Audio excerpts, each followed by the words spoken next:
my fellow comic book collectors, it's Alan, the Comic Collector Geek, and this is part 13 of this unboxing. It's going to be pretty cool stuff. We're getting close to the finale. It's all the slabs that I'm in at this part.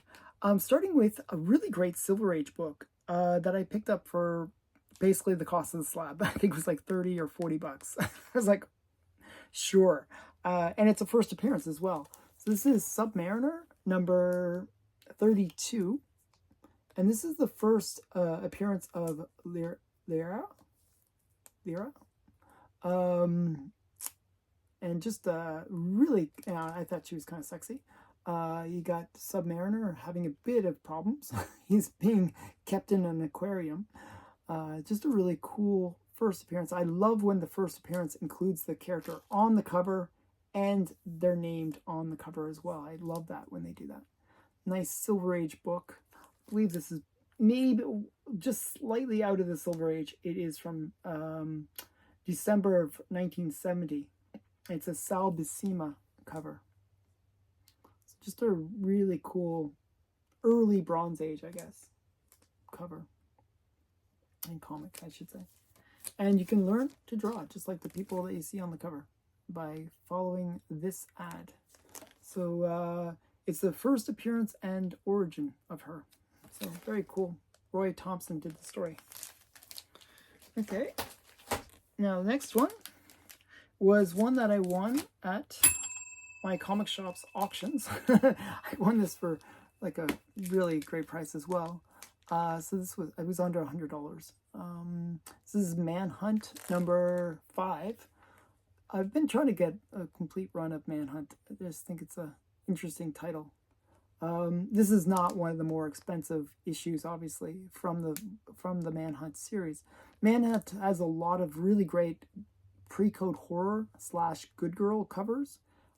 This one is neither of those, but it's still a cool book. And I'll show you the back as well. A little film projector or something like that. The cover is done by Ogden Whitney, and if you're not familiar, Ogden Whitney did a lot of amazing artwork in the Golden Age. So just really cool. And it also features the Gardner Fox story, and L.B. Cole and Fred Gardner art as well inside. So that's pretty cool. Lots of really great ones in there. This next one is My Life. Now this is one of these Fox featured syndicate books. I just thought it was a really cool cover. And it's from 1949. It's My Life number 7. And it's covered by Warren Broderick and Vermin Henkel. So just a really cool, kind of reminds me of like maybe a woman slightly past her prime, and kind of has that wearing the fur coat, and just a really interesting woman kind of cover. I just really like it. And then we got wallets on the back. So if you don't like the front cover, you can always get a wallet. So I think the front cover is really cool. I like these My books by Fox Feature Syndicate. They're basically usually reprints of like other titles that they had, where they would basically just put a new cover on it and then take like remainder copies and put them inside. And so what does it say? It actually doesn't say that, but some of them are like that. And I think that's what this is. But so My Life number 7. And then the next one that I won was Genie number 27. And this is one of these Marvel comics where they really went all in on Good Girl. They had so many different titles, like Tessie and Millie and Jeannie, obviously, and Georgie, and a whole bunch of different titles. Lana, just like lots of titles for Good Girl. And I like picking up the different titles. I'm actually trying to get a complete run of both Nellie the Nurse and Tessie, but I like to dabble in some of the other ones. This one's kind of a funny cover. It's got the girls comes in and she's like, I'm just here to check the time. Like, honest, I only came to set my watch. And all the guys are trying to sell her clocks. So it's just really funny. It doesn't say who the cover is, but this is the last issue in the series. Now, if you look at a lot of the titles, like Tessie and all those other ones I mentioned, they do this kind of square, like, border style later on in their titles.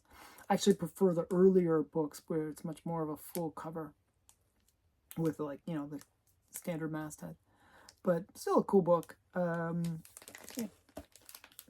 And I got that really affordably.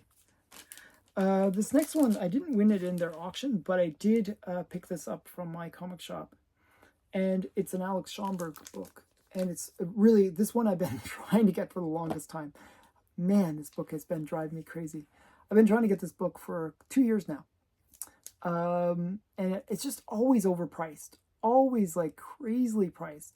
They just happened to have this and they lowered the price. I was like, okay, this is the time.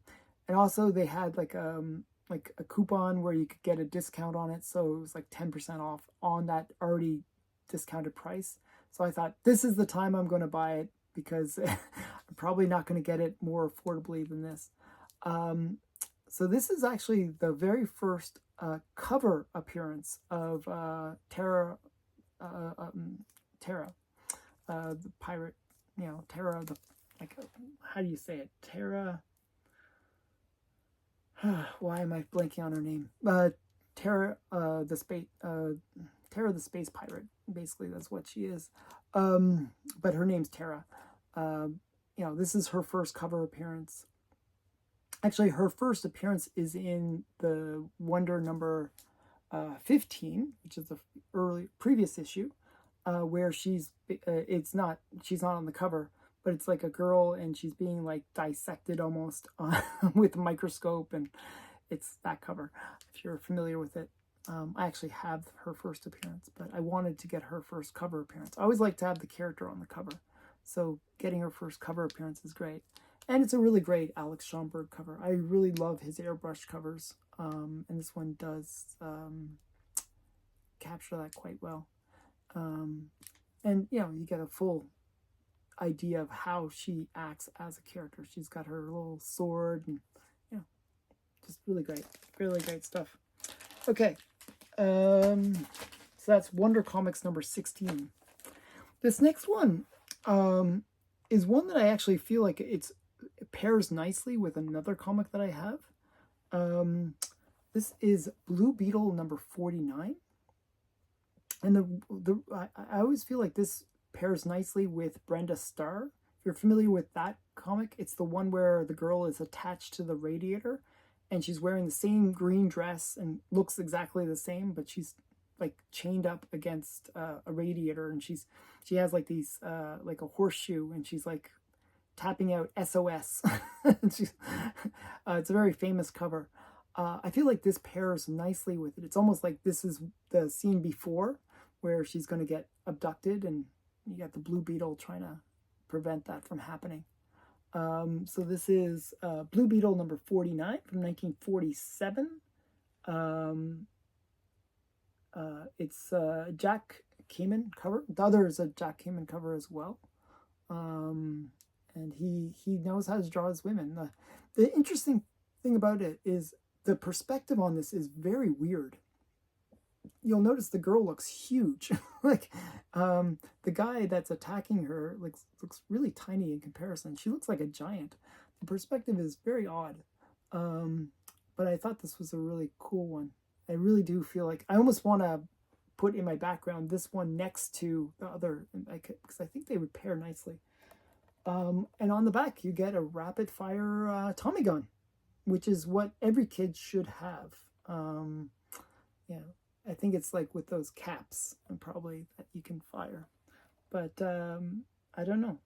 Would be my guess. So hopefully it's caps and not like real bullets or something crazy, but you never know in the golden age.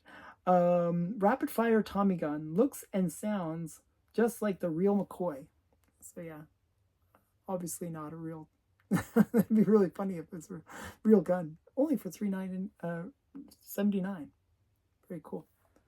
And yeah, so that's Blue Beetle number 49. Now, Blue Beetle is actually kind of an interesting title. It's also from Fox Features Syndicate. And from, like, I think issues like 40s, like mid 40s, all the way up into the 50s, it's all Good Girl art covers. And I think they kind of realized they had a good thing going there, and they would put Good Girl art covers to all of them. So yeah, they're pretty great. I've been trying to get that little run, not the full Blue Beetle run, but just that little run of Good Girl art covers, because they're some of the best Good Girl art covers. Okay, this next one is another series that I thought was interesting. I actually have a couple from this series. This is Police Lineup number 2. And this is from Avon, 1951. It's a painted cover by, I have no idea. It doesn't say. But it's definitely an interesting one. There's a few that have this sort of style to them. There's like Gangsters in Gun Malls that also has this interesting style. I think it's really interesting because you have this sort of painted style here, and then you have this really goofy kind of like art style that they use for the different mug shots. So I just think it's really interesting where it's, and the other book that I have has that same kind of format, but I just think these are really interesting. Crime Can't Win, Police Lineup number 2. It's really cool. I'll show you the back. You can win lots of prizes. So it's a really cool book. I thought it presented, like, it's for a 2.5, I thought this presented extremely well. I'm not quite sure why it graded so lowly. Now, I kind of can see maybe. It looks like maybe the bottom staple might be detached, and there is some splitting going on down here. But you can't really notice it. It really presents well. Only you notice it once I say it, but so you can see on the back there's a little bit in that corner, a little bit of damage to the book, and that's probably why it got the lower grade. But it presents beautifully. The colors on it are amazing. Okay. Next one. This is the big book of this lot. Not actually the most expensive of the lot. The Blue Beetle is the big one, actually, in terms of price. But this one, to me, is the coolest of the books. I really love this book.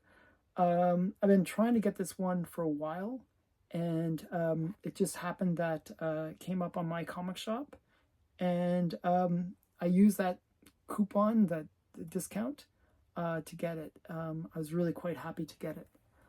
This is Black Cat number 14, and it's the Halloween cover. It's just a great one. I love when they do this moon thing where the characters like acting in front of the moon, or like either posing or leaping or doing something in front of that big moon, and you get this really creepy